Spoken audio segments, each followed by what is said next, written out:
Esta noche le hemos pedido al vicepresidente del Parlamento de Cantabria y además es el portavoz dentro del Partido Popular en turismo que nos acompañe. Está con nosotros Alejandro Liz. Hola Alejandro, ¿qué tal? Buenas noches. Hola, buenas noches. Hacía tiempo que no te invitábamos a la tele o que no habíamos cuadrado agenda, porque sí que habíamos charlado en alguna ocasión, pero la agenda ajetreada nos lo había impedido. Sí, no, además yo veo que estáis a tope de programación, os sigo y veo que no tenéis un hueco, pero yo encantado de cuando tengáis un pequeño hueco de venir aquí, de venir a mi pueblo y de, bueno, pues someterme a todas las preguntas que queráis hacerme. Venga, para hablar de Parlamento, porque además en el Parlamento, ahora mismo vamos a hablar de una cosa que se va a debatir en el Parlamento el lunes.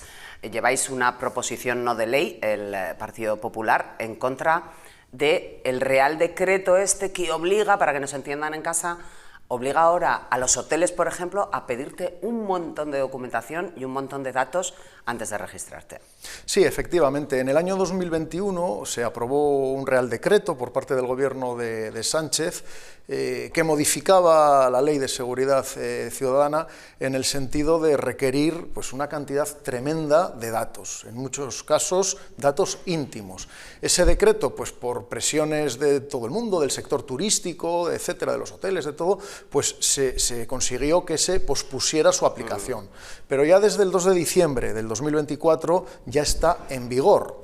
Entonces, para que esté claro el tema, ¿qué es lo que supone ese Real Decreto que está generando un impacto muy negativo en el turismo de España y en el turismo de Cantabria?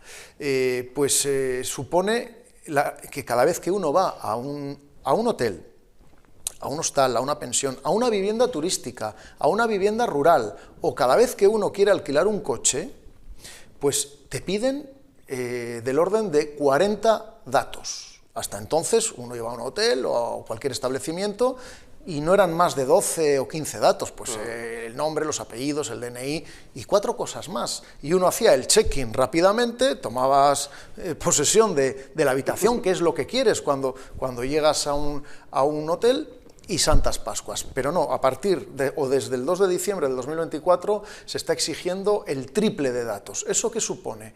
Pues primero un retraso en el check-in, los hoteles están colapsados, es decir, tú llegas allí y te tiras igual pues 15 minutos, que es lo que nos están contando gente de hoteles, etcétera, pues que te tiras igual allí 15 minutos o más para hacer el check-in. Y luego con el añadido de que se piden datos muy íntimos, datos protegidos por directivas europeas, y entonces lo que mantenemos en el Partido Popular y lo que mantiene el sector turístico, que ya han anunciado que van a denunciar esta circunstancia, pues es que se va en contra de directivas europeas, se va en contra de la privacidad. Piden datos que no son necesarios, datos de pago, el IBAN bancario, una serie de cuestiones. Esa es una cosa, por ejemplo, que te he oído mencionar a ti en una rueda de prensa que has dado, pero también, además, aquí en 11TV hicimos una especie de debate o de conversación con el gerente del Hotel Ramona y del Hotel El Ancla, sí, dos hoteles a David de y a Carmelo tuve ocasión de ver el programa, sí. Por ejemplo, lo de pedirte el IBAN en algún hotel, el otro día me ha ocurrido a mí que nos pedían la tarjeta de crédito. Había pagado el hotel ya online y me pedían la tarjeta de crédito, pero porque te voy a mandar yo una foto de mi tarjeta de crédito, ¿eso dónde se ha visto? Y un correo electrónico y una serie de datos que no son necesarios, es decir, antes los hoteles estaban conectados con una plataforma de la Policía Nacional, ellos cuando hacías el check-in en 5 minutos te lo hacían, recogían una serie de datos y luego las enviaban por la noche. Ahora no, ahora les obligan a recoger el triple de datos, en vez de 12 datos, pues 40, y además lo tienen que ir introduciendo en una plataforma, en un programa, el SES Hospedaje se llama, en directo, a medida que no vale que lo apunten a boli por poner un ejemplo. Y ya lo haré ejemplo. luego, no, tienen que hacerlo en el momento. Eso está colapsando, bueno, los grandes hoteles pues tienen más personal, pero hoteles pequeños, como los que puede haber aquí en Laredo, en esta zona, pues que están colapsando a los recepcionistas. Y luego, mira, creo que era David el que contaba que David es un hotel, el Hotel Ramona, que tiene bastantes peregrinos. Muchos, sí. Laredo es un sitio de paso del Camino de Santiago. Entonces, si llegan 8 peregrinos, por ejemplo, hacer el check-in, que están deseando entrar a la habitación, ducharse, pegarse una ducha, y resulta que el primero, bueno, pues igual el primero tarda 15 minutos en hacer el check-in, 15 minutos se pueden esperar, pero ya el sexto, el séptimo, el octavo, tiene que estar esperando una hora para poder entrar en la habitación. Sí, sí. Entonces, entendemos que es, primero, un varapalo al sector turístico, porque hay inseguridad jurídica, el sistema tecnológico que han puesto en marcha, esa plataforma que digo donde tienen que meter los datos, se colapsa y se bloquea constantemente. Para los hoteles, para los dueños de viviendas turísticas, de viviendas rurales, es un engorro, y para el turista, pues hombre, pues es también un engorro y encima un ataque a la privacidad y a la intimidad, ¿no? Entonces, hemos presentado, como bien decías, una proposición no de ley que se va a debatir el próximo lunes en el Pleno del Parlamento, para exigir al Gobierno de España que suspenda la aplicación de ese decreto. El turismo en Cantabria, estamos hablando de que supone un 12, un 13% del PIB. Da trabajo a directos e indirectos a decenas de miles de cántabros. Es un sector importantísimo en nuestra economía. Y luego encima, si me permites, y termino... No. Oye, que aquí has venido a hablar, no tienes que terminar todavía. Nos pone en una situación de desventaja con otros países. Hoy en día la competencia entre destinos turísticos es feroz. Entonces, si España está exigiendo una serie de datos tan costosos, tan onerosos, y otros países de la Unión Europea no están exigiendo tanto, pues al final nos pone en desventaja. Es la realidad. Y por eso di ayer esa rueda de prensa anunciando la iniciativa que vamos a llevar adelante, y que yo espero, y aprovecho también estas cámaras para hacer un llamamiento al resto de los grupos políticos, de las formaciones políticas, para que se sumen a esta iniciativa. Oye, las proposiciones no de ley, así ya de paso, luego si quieres hablamos un poco más del Real Decreto y explicamos un poco más, pero las proposiciones no de ley, ¿es algo que tratáis de pactar antes? Ahora, por ejemplo, ¿no? La va a llevar el lunes al Parlamento, en este caso el Partido Popular. Bueno, lo que buscáis es que el resto lo apoyen.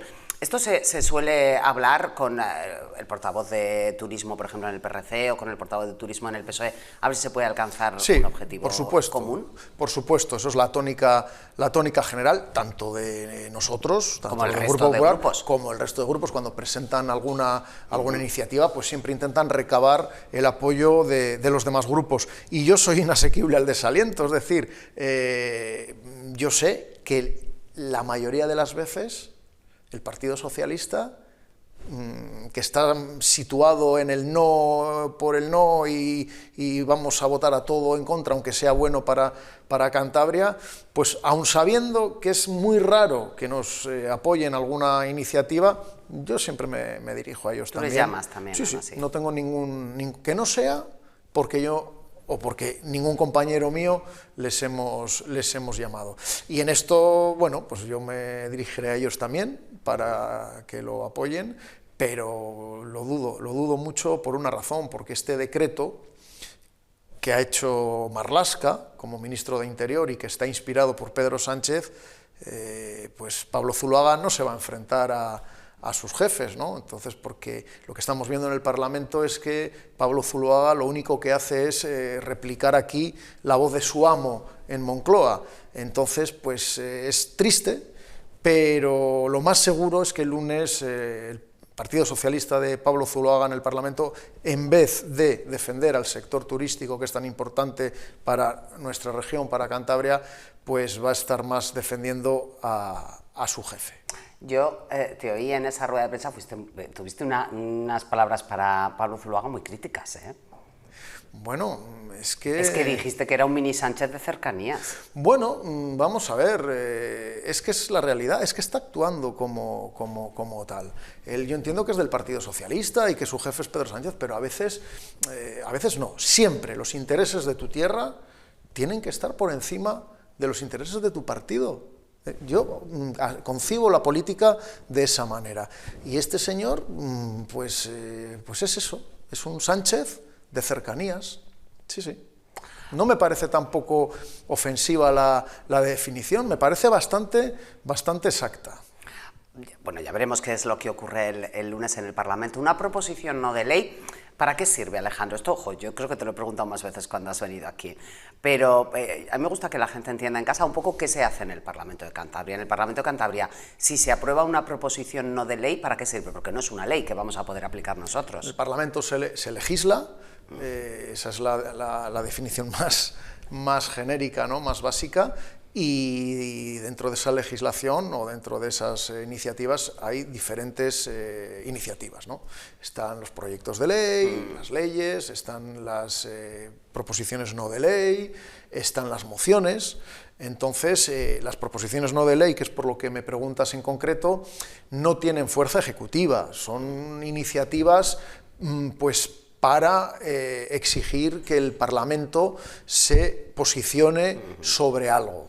Digamos que queda plasmada la voluntad del Parlamento, ¿no? Exacto. Cuando un grupo político quiere bueno, pues requerir la opinión del resto de los grupos del Parlamento sobre alguna cuestión, pues se presenta una proposición no de ley. No tiene fuerza ejecutiva, quiere decirse que aunque se apruebe, no tiene, pues como podría ser una ley, que sí tiene fuerza ejecutiva, no tiene fuerza ejecutiva, pero hombre, hay que tener respeto por las mismas, ¿no? Es decir, si el Parlamento aprueba una proposición no de ley, pues lo suyo, aunque nadie te obligue, lo suyo es, en la medida de lo posible, que vaya adelante.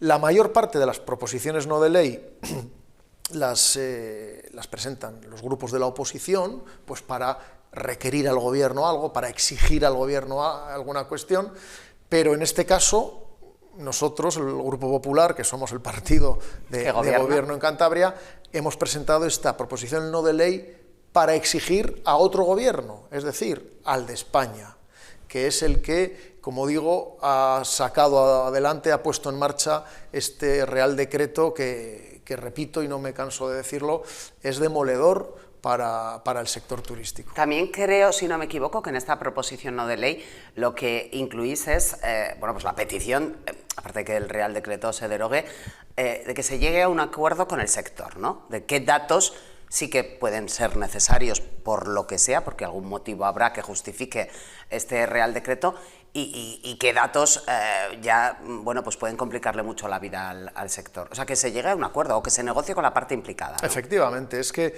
aquí lo que hemos tenido, como en tantas otras cosas, es una imposición unilateral por parte del gobierno. Como he dicho al principio, el gobierno aprobó este Real Decreto en el año 2021, hace 4 años, y entre todos, pues el sector, también el Partido Popular en el Congreso y en el Senado llevó sendas iniciativas que resultaron aprobadas, pues se ha conseguido que su aplicación quedará en suspenso. Pero ya, como digo, en diciembre del año pasado ya no ha habido más tutía, lo han aprobado, lo han puesto en vigor y no hay más. Entonces lo han hecho de una manera, como digo, unilateral. No han hecho caso de los llamamientos del sector turístico, no han hecho caso de las agencias de viaje, que también están implicadas, no han hecho caso de las empresas que se dedican al alquiler de vehículos de motor, que también están implicadas. Entonces, nosotros por eso lo que pedimos en la PNL es que si hay que articular o poner en marcha alguna norma que redunde en la seguridad, porque en la seguridad nacional, por decirlo de alguna manera, pues hombre, que se haga de acuerdo con el sector. Lo que tú no puedes es imponerle a los recepcionistas de un hotel o al que tiene una vivienda turística y la arrenda o al que alquila coches, lo que tú no puedes es obligarle a que recopile 40 y tantos datos del usuario y encima que el programa informático que tú le das a esa plataforma para tal, pues se caiga cada 2 por 3, se bloquee. O sea, eso no puede ser. Si exiges algo, da las facilidades para poderlo hacer. Y luego, como digo, una cosa muy delicada, el tema de la privacidad, el tema de la intimidad, que son derechos fundamentales, que hay directivas europeas, hay un reglamento europeo que este Real Decreto está contraviniendo. O sea, eso es lo que nos parece. Y por eso el consenso, el hacerlo de una manera consensuada y escuchando al sector, creo que es importante en cualquier ámbito de la vida política. No sé si llegaba a tanto, porque no me ha ocurrido la circunstancia, es que esto está vigente desde el 2 de diciembre, pero creo que incluso, o al menos había intención de preguntar a los viajeros, por ejemplo, si tú y yo vamos ahora mismo a un hotel a registrarnos, al Ramona, que hemos puesto antes el ejemplo, David nos tendría que preguntar qué relación tenemos entre nosotros. Bueno, o eso se dijo, pero luego no se pregunta.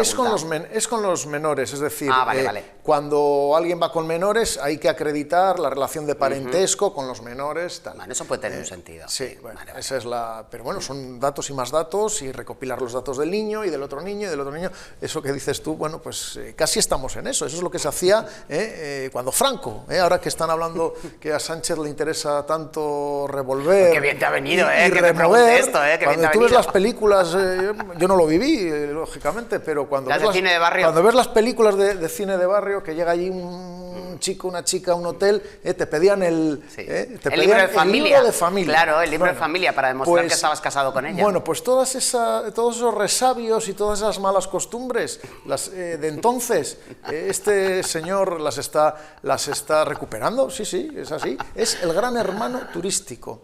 El señor Sánchez, en su afán... Te la he dejado votando, te la he dejado votando, Pues no, pero por querer controlarlo absolutamente todo, porque tiene ese afán y esa obsesión de querer controlarlo absolutamente todo, pues está dando un varapalo muy grande al sector turístico y generando unas molestias no solo a los turistas que vienen de fuera, también a los españoles que viajamos por España, por temas laborales, por temas de trabajo, también nos obligan y estamos obligados a dar toda esa serie de datos.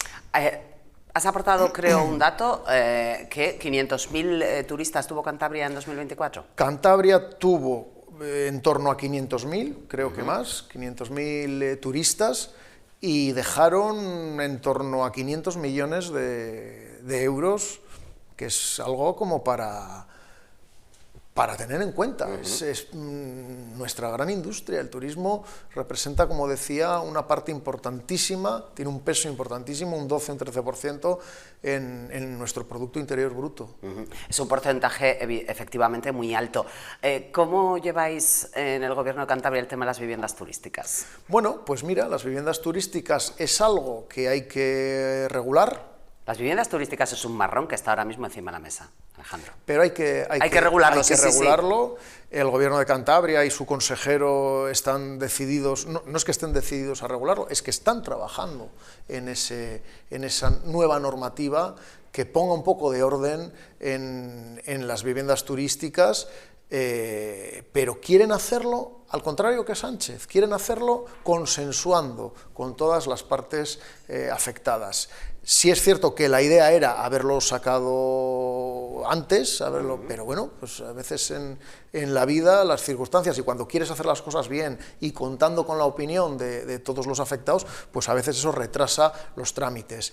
Yo no estoy en el Gobierno, yo estoy en el Parlamento, no tengo un conocimiento exacto de cuándo va a salir ese nuevo decreto, ¿no?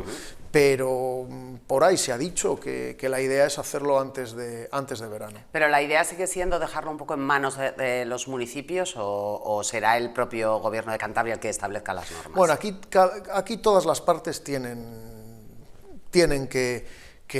algo que decir, ¿no?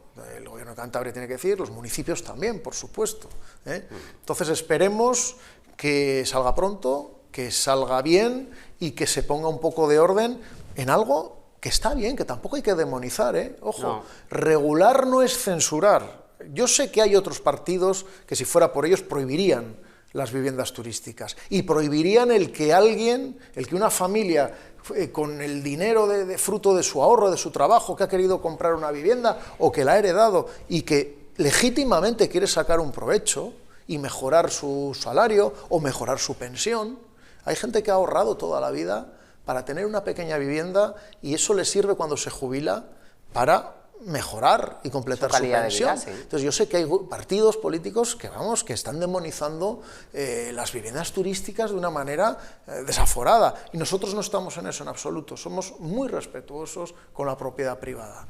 Pero sí es cierto que hay un guirigay de hoy en día de viviendas turísticas que hay que poner un poquito de orden, y el gobierno y los ayuntamientos y todos tienen que aportar. También es verdad, además, que en Cantabria no todo el mundo quizá tenga la misma visión, porque no todos los municipios tienen las mismas circunstancias. Es decir, no es lo mismo un Castrurdiales o un Laredo que un, pues no sé ahora qué otro municipio decir, que Reocín, por poner un ejemplo, en cuanto a presión de viviendas turísticas. Está etcétera, claro, ¿no? está claro. Entonces el ojo con el que lo miramos también es diferente dependiendo del municipio en el que estemos.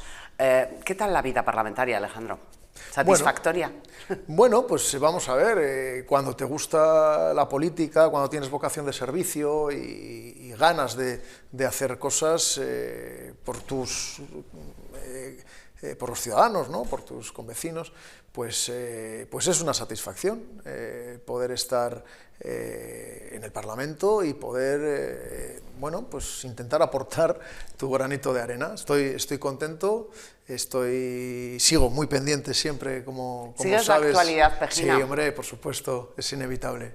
Y además la sigo con satisfacción también. Veo que Laredo está avanzando, y no solo Laredo, la comarca en sí es una comarca fundamental, es una comarca muy importante, la zona oriental. No siempre en otras épocas ha estado bien tratada.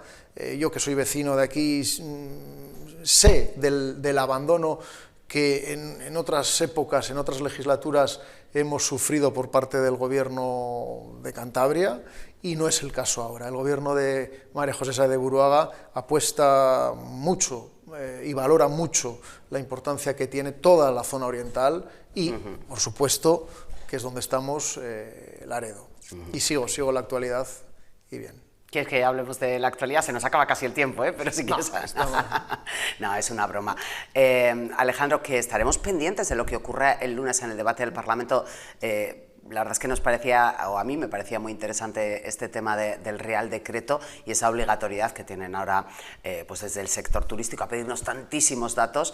Veremos qué es lo que ocurre, y veremos si hay por parte del Gobierno central en algún momento un paso atrás en este asunto. Por lo menos lo vamos a intentar. Muchísimas gracias. A ti, Alejandro Oliz, que es el vicepresidente del Parlamento de Cantabria y además es el responsable o el portavoz en materia de turismo dentro del Partido Popular. Le invitábamos esta noche para hablar de este asunto, que además también era protagonista aquí en este plató de Vaya Noche hace unas semanas. Hacemos una pausa, ahora enseguida continuamos.